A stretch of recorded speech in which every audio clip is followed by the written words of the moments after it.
Eu vou convidar a professora Kátia dos Santos Branco, né, que prepare a sua apresentação.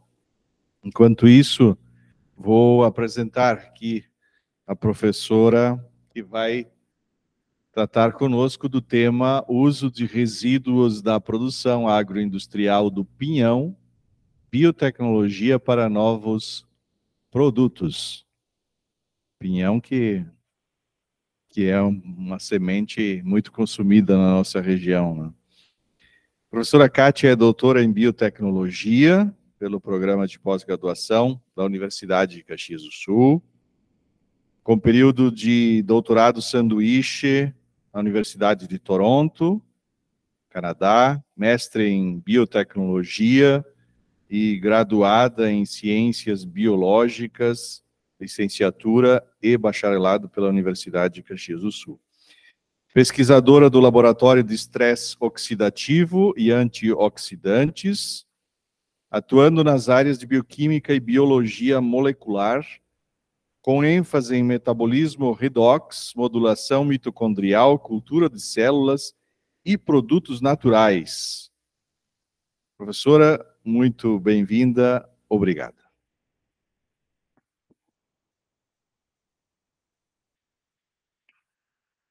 Muito obrigada, professor. Muito obrigada a toda a Pró-Reitoria pela iniciativa, pelo convite, né? Agradeço também a participação e o prestígio dos colegas aqui presentes, também a nossa audiência, né, que nos assiste à distância. Então, para a nossa conversa hoje, eu trouxe um recorte de uma das nossas pesquisas, que a gente tem muito carinho, assim, sempre tem aquele projeto que a gente tem mais, talvez, mais afinidade, que é mais caro para a gente, no sentido de tempo, esforço, né, mobilização de recursos humanos. Então, foi difícil escolher uma das nossas pesquisas para poder compartilhar, mas, ao mesmo tempo, já sabia que essa poderia ser, né, um bom case de pesquisa para a gente conversar. Então, eu vou falar um pouquinho sobre como é que a gente pode usar produtos na verdade, da produção, né, o produto da produção do pinhão na biotecnologia de novos produtos. E antes de mais nada, apresentar também o nosso laboratório, a nossa equipe, né? Acho que isso também nos aproxima e faz com que a gente possa estabelecer novas colaborações.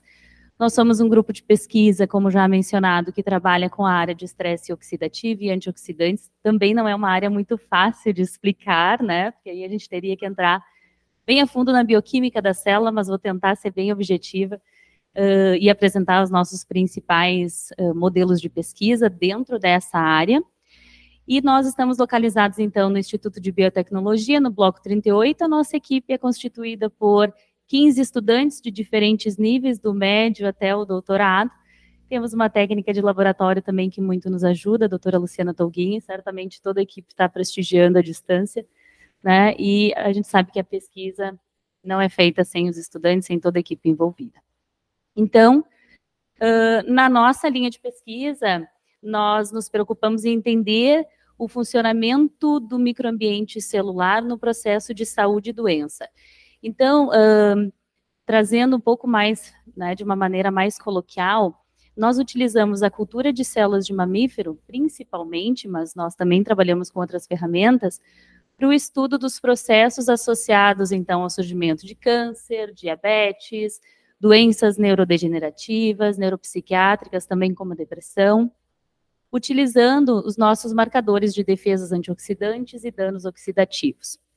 Então, paralelamente a isso, nós testamos diferentes extratos vegetais ou produtos sintéticos ou mesmo semissintéticos nesses diferentes modelos, e nós temos uma preferência por testar produtos da nossa biodiversidade local, a exemplo da erva mate e mesmo do pinhão, né, e seus derivados, como é o caso da pesquisa que eu vou comentar hoje.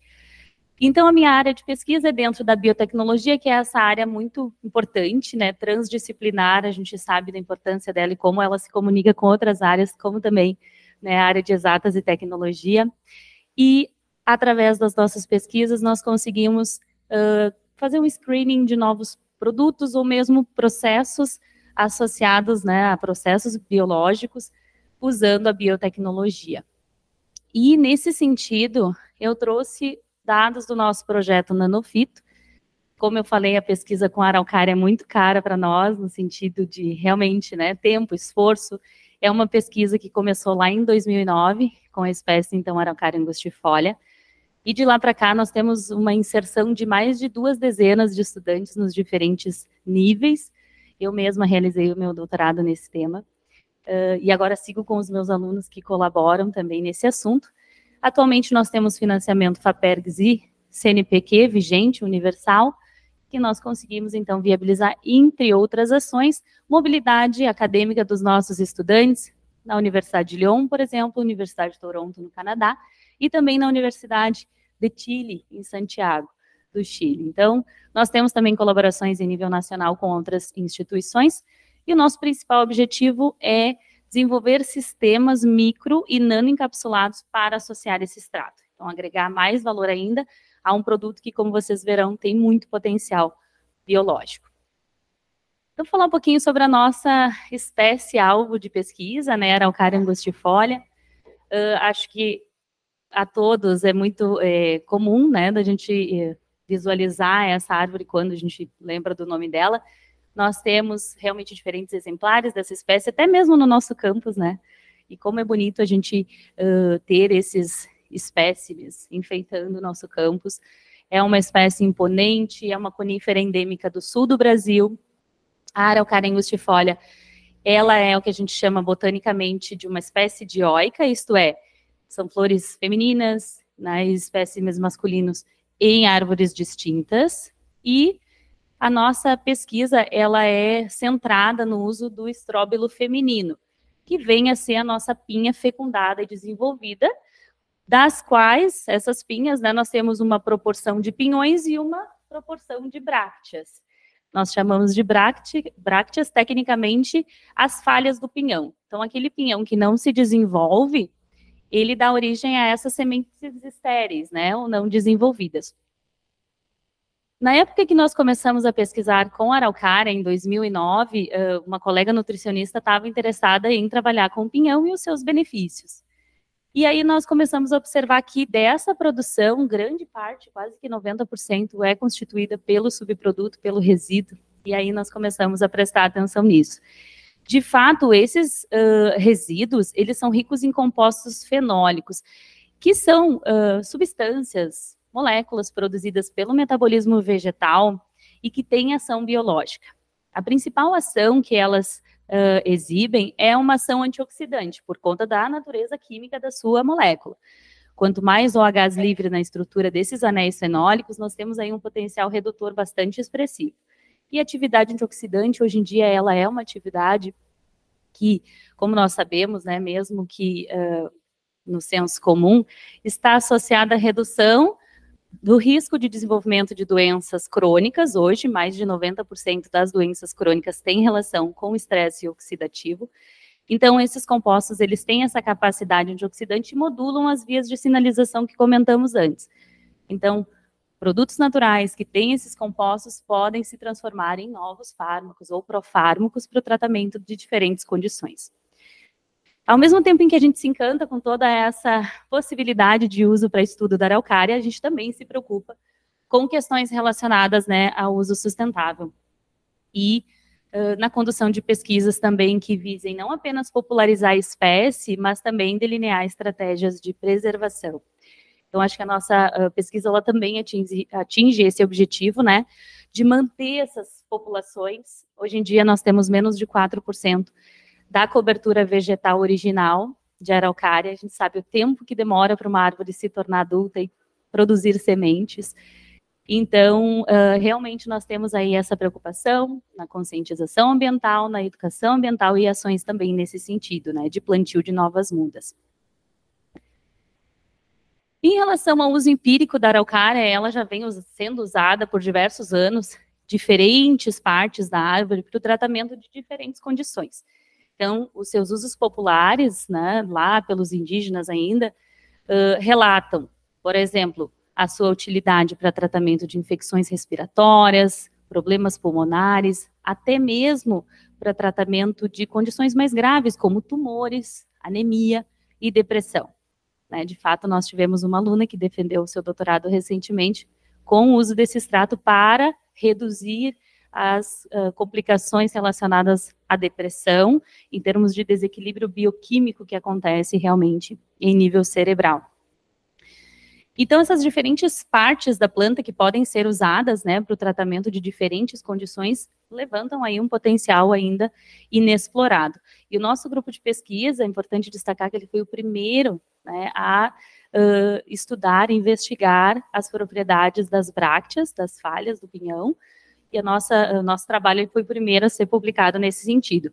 Então, nesse sentido, a gente sabe que os pinhões, eles são muito apreciados, né, na culinária, o professor Sescom falou, são sementes previsíveis, a gente tem sempre na mesma época do ano, são comestíveis, são importantes também estrategicamente pensando em biodiversidade, porque não apenas os seres humanos apreciam pinhão, como também diversos animais, né, então ela é importante também na questão do equilíbrio de fauna e flora. O consumo do pinhão geralmente é realizado através de cocção, então o cozimento ele faz também não apenas com que a semente fique agradável para a ingestão, mas uma coisa muito importante que ele colabora é na migração dos compostos bioativos que estão na casca e migram para a semente em função da alta temperatura. E observando isso também que lá atrás, em 2009, nós começamos a nos questionar o que a gente não conseguiria extrair com essa água quente, pensando no processo de cocção do pinhão.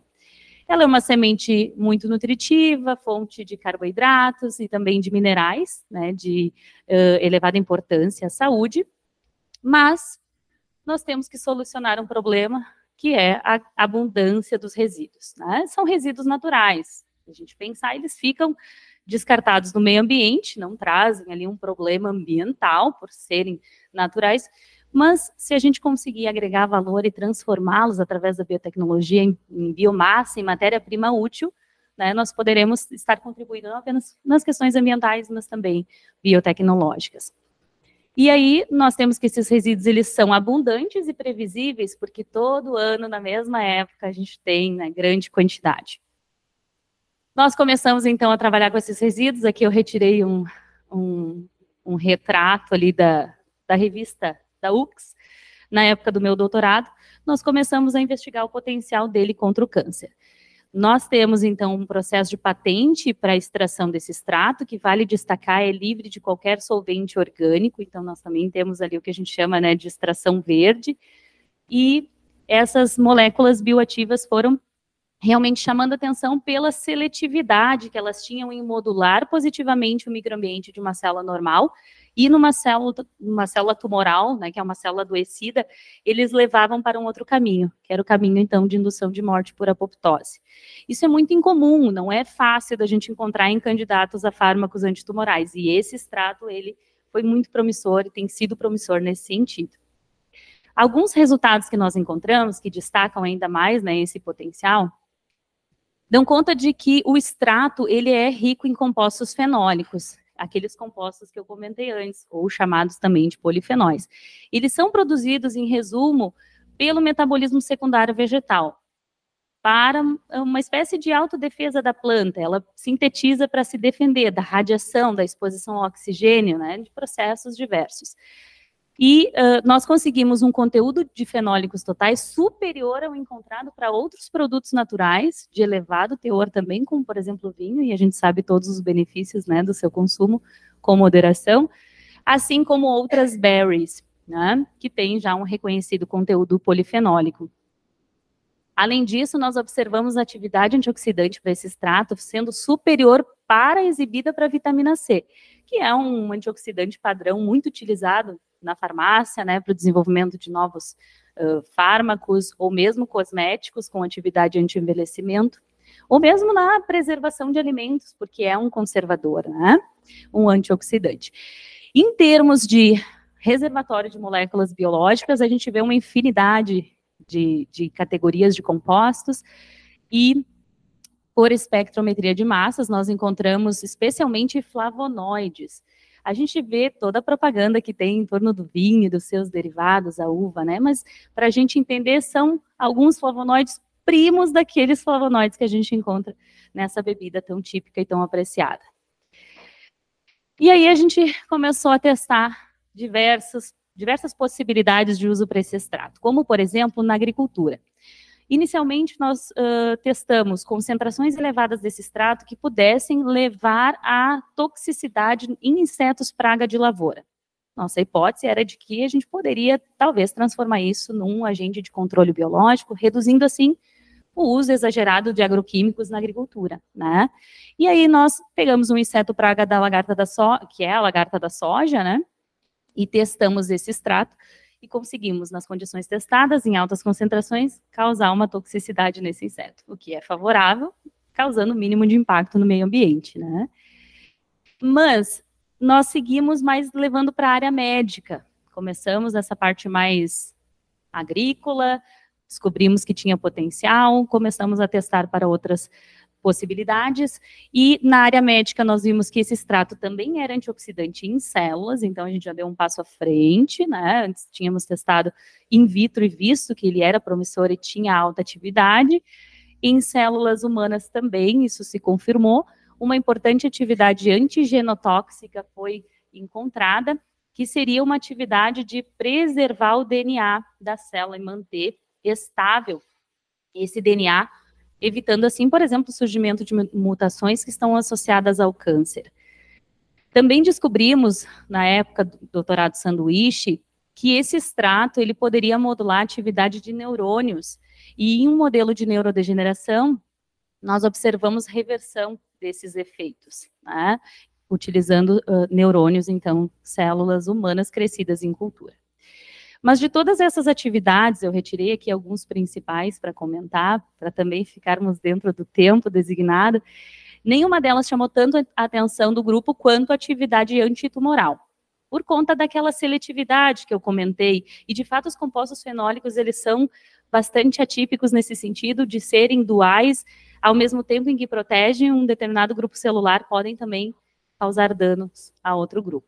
E essa atividade antitumoral, nós testamos em linhagem de carcinoma de laringe humana. De fato, a modulação que o extrato faz diferencial em células saudáveis, que a gente pode visualizar aqui à direita, em relação às células doentes, células tumorais, aqui à esquerda, elas são diferentes, eles ativam alvos diferentes dentro da célula. Para a gente não entrar muito na bioquímica, para não ficar muito cansativo e chato, é importante só destacar que, na verdade, esses compostos, eles conseguem ajudar a célula a controlar melhor o seu microambiente. Se é uma célula mais estressada, ela vai se reparar melhor. Se é uma célula saudável, ela vai continuar saudável. Esse trabalho foi tão emblemático na época que nós publicamos a convite numa revista, né, da área de câncer, com essas hipóteses, algumas que nós testamos, outras que nós levantamos para explicar os usos do extrato. E agora, falar um pouquinho das nossas atividades atuais e perspectivas futuras. Como vocês viram, a gente tem bastante histórico de uso do extrato livre, mas também nós nos preocupamos em testar novas possibilidades de incremento dessa atividade, de proteção da atividade antioxidante, porque a gente sabe que ela é bastante instável e lábil, né? E aí nós começamos a ir para a área de nanotecnologia. Em um doutorado recentemente defendido pela nossa aluna Karina Cassini, com a orientação da doutora Valéria Vaz Angeli, farmacêutica da nossa instituição. A Karina fez um doutorado sanduíche, então, em Lyon, na Universidade de Lyon, na França, em que lá ela desenvolveu microcápsulas contendo extrato, utilizando diferentes criopreservadores, e, em resumo, nós conseguimos aumentar a acessibilidade, manter e melhorar a atividade antioxidante, sendo que essas microcápsulas foram enviadas ao Brasil, e aqui nós testamos nos nossos modelos e elas foram seguras para uso oral. Nessa linha ainda, usando nanotecnologia, o ano passado, realizei uma missão de trabalho patrocinada pela FAPERGS, na Universidade de Chile, dessa vez fazendo lipossomas desse extrato. Os lipossomas, eles são um revestimento que não é de polímero de carboidrato, e sim um fosfolipídio, pensando em aumentar a absorção desse ativo, né, dos ativos associados. Também os nossos resultados, eles surpreenderam positivamente. Da mesma maneira, esses lipossomas foram seguros para uso oral. Em relação aos nossos ODS, a gente vê realmente que a nossa pesquisa está associada aí à ODS de número 2, pensando em questão de agricultura sustentável, né, não só pelo uso sustentável das sementes, mas também pela questão de possibilidade de uso desse extrato na agricultura, como eu comentei. ODS número 3, saúde e bem-estar, porque nós nos preocupamos em entregar para a população produtos que visem a remediar ou prevenir doenças associadas a estresse oxidativo, atividade antioxidante, desenvolvendo nutracêuticos, cosméticos ou mesmo fármacos com essa atividade. ODS número 12, consumo e produção responsáveis. De novo, né, a gente usa solventes livres de toxicidade, nós temos a utilização do subproduto, e também com ODS número 13 e 15, pensando nas ações de educação ambiental, de popularização da espécie, e nesse sentido a gente vem conseguindo entregar anualmente algumas ações envolvendo a comunidade, envolvendo os estudantes de diferentes níveis, né? Alguns estudantes nossos que realizam também a pesquisa com a araucária, palestram em escolas, divulgam seus resultados, né? E a gente também auxilia no preparo de mudas e distribuição à comunidade. Nossa intenção também é fortalecer a importância da espécie, né, no cenário nacional e internacional, também por conta dessas parcerias que nós temos em outros países. O professor Felipe, do Herbário, é nosso parceiro, a gente desenvolve ações em conjunto nessa área. Então, eu acho que a gente está plantando aí, né, um mundo melhor. Se a gente quer ter o resíduo, a gente tem que ter a árvore, temos que proteger e traçar novas estratégias. Por fim, agradeço a toda a equipe do laboratório, especialmente aos alunos que, direto ou indiretamente, trabalharam com a araucária, né, ao longo desses mais de 10 anos que a gente está nessa linha de pesquisa. Um agradecimento muito especial à professora Miriam Salvador, que foi a minha mentora na pesquisa, e foi ela que me apresentou para o mundo da pesquisa e dos antioxidantes, né? Ela sabe o quanto eu tenho carinho e gratidão a isso, e acho que nós estamos da melhor maneira possível, levando, né, essas pesquisas na área dos antioxidantes, expandindo, captando mais alunos e possibilitando aí, né, diferentes inserções e levando a pesquisa com a araucária adiante. Essa é uma das pesquisas, a gente trabalha com outros produtos também naturais. Fico à disposição, obrigada pelo tempo, pela paciência e pela oportunidade. Muitos parabéns, professora Kátia, pela pesquisa de relevância, pela trajetória significativa e promissora, né? E nós podemos muito bem presenciar quantas possibilidades essa pesquisa ainda apresenta e oferece. Obrigado.